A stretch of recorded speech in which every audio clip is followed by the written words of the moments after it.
Regardez à quel point le bot a prédit avec précision cette tendance d'achat ici.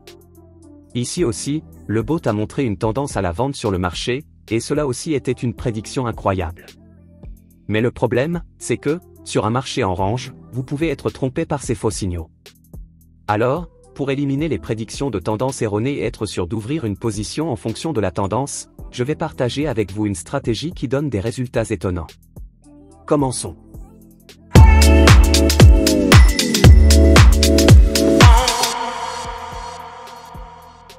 Je suis sur TradingView, et je vais utiliser une période de 4 heures sur un graphique GBP/USD. Tout d'abord, ajoutons le premier indicateur de la stratégie de trading à notre graphique de trading. Cliquez sur Indicateur. Dans la barre de recherche, tapez UHLM à crossover. Sélectionnez celui-ci, un indicateur recommandé par les éditeurs écrits par Alex Grover.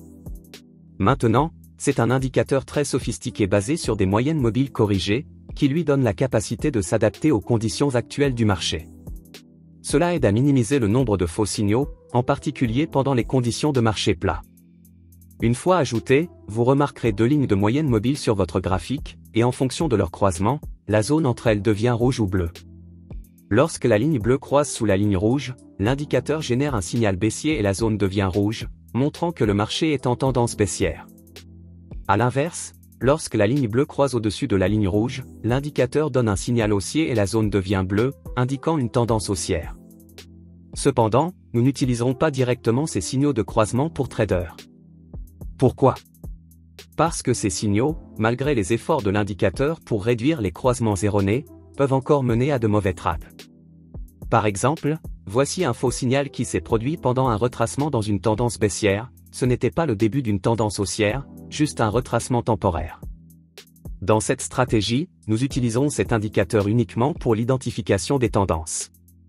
Lorsque la zone est rouge, nous chercherons des positions de vente, et lorsqu'elle est bleue, nous chercherons des positions d'achat. Maintenant, ajoutons le deuxième indicateur de la stratégie de trading au graphique. Vous avez l'impression que tout le monde autour de vous bénéficie de l'intelligence artificielle, mais vous ne savez pas par où commencer?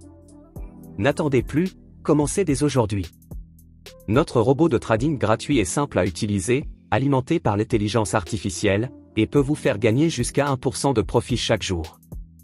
Plus de 50 000 membres se sont déjà inscrits. Cliquez sur le lien ci-dessous pour obtenir un accès gratuit.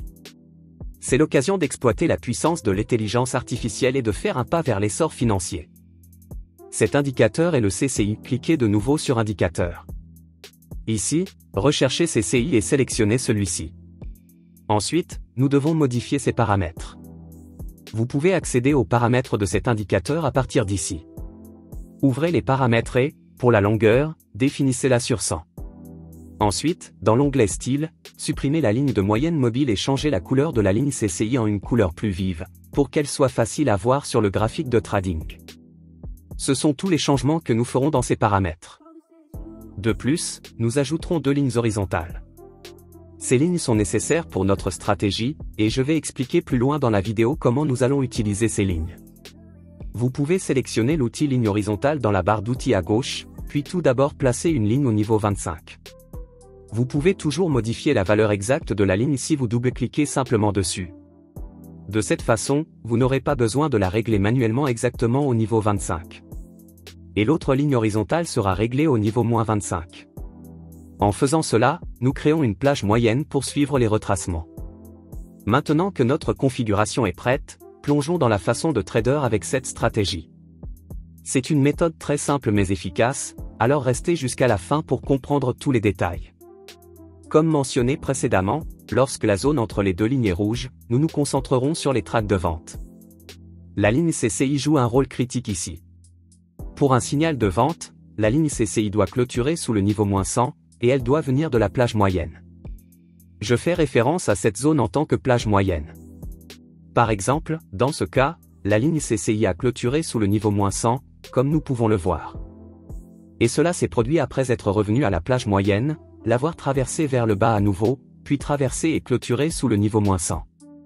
Et tout cela s'est produit pendant que notre indicateur de tendance montrait une tendance à la vente tout au long. Cela confirme un signal de vente. Donc, si ces deux conditions sont remplies, nous pouvons ouvrir une position de vente ici. Le stop loss sera placé au-dessus du dernier plus haut récent. Et le take profit sera fixé à 1,5 fois le risque. Si vous êtes débutant, vous devez suivre ces règles strictement, mais si vous êtes un trader expérimenté, vous pouvez laisser le trade se dérouler sans un take profit, et plutôt utiliser la méthode de stop loss suiveur et de take profit pour accumuler autant de profit que possible. En laissant le trade se dérouler, nous pouvons voir que c'était un trade rentable. Pour les trades d'achat, les conditions sont complètement opposées. Ici, nous pouvons voir que la tendance a changé, et l'indicateur montre une tendance d'achat sur le marché. Si nous regardons l'indicateur CCI, il est au-dessus du niveau 100. Mais, nous pouvons voir qu'il n'y a pas eu de retour à ce niveau avant que cela ne se produise, donc cela a filtré ce faux signal, et nous n'aurions pas entré un trade d'achat ici, ce qui est incroyable. Voici un autre exemple. La ligne CCI est revenue dans la plage moyenne. Par la suite, elle a clôturé sous le niveau moins 100. Et notre indicateur de tendance montrait une tendance à la vente sur le marché. Donc, cela confirme que notre signal de vente est valide. Nous pouvons ouvrir une position de vente ici. Après être entré dans une position de vente, placez le stop loss au-dessus du dernier plus haut. Et ciblez un ratio risque-rendement de 1,5. La stratégie est vraiment incroyable, alors assurez-vous de la tester et de partager les résultats dans les commentaires. Une fois de plus, ce trade s'est avéré rentable. Mais tous les signaux ne sont pas valides. Par exemple, si la ligne CCI clôture sous le niveau moins 100, sans revenir à la plage moyenne, nous rejetons le signal. Cela aide à filtrer les entrées erronées. Comme nous pouvons le voir ici, rejeter le signal nous a sauvé d'un trade perdant, car le prix a augmenté après le signal. Maintenant, passons en revue quelques exemples de trades d'achat. Lorsque cette zone devient bleue, cela indique une tendance haussière. Donc, pour un signal d'achat, la ligne CCI doit clôturer au-dessus de 100, et elle doit venir de la plage moyenne. Comme nous pouvons le voir ici, le prix a traversé la plage moyenne, puis est passé au-dessus du niveau 100, ce serait un signal d'achat valide pour nous. Donc, comme les deux conditions sont remplies, nous pouvons entrer dans une position d'achat ici. Le stop loss sera fixé au dernier plus bas récent. Et le take profit sera fixé au même ratio risque-rendement de 1,5. Cependant, si le signal CCI apparaît à un moment où l'indicateur n'a pas changé sa couleur pour montrer le changement d'une nouvelle tendance, nous rejetons le signal.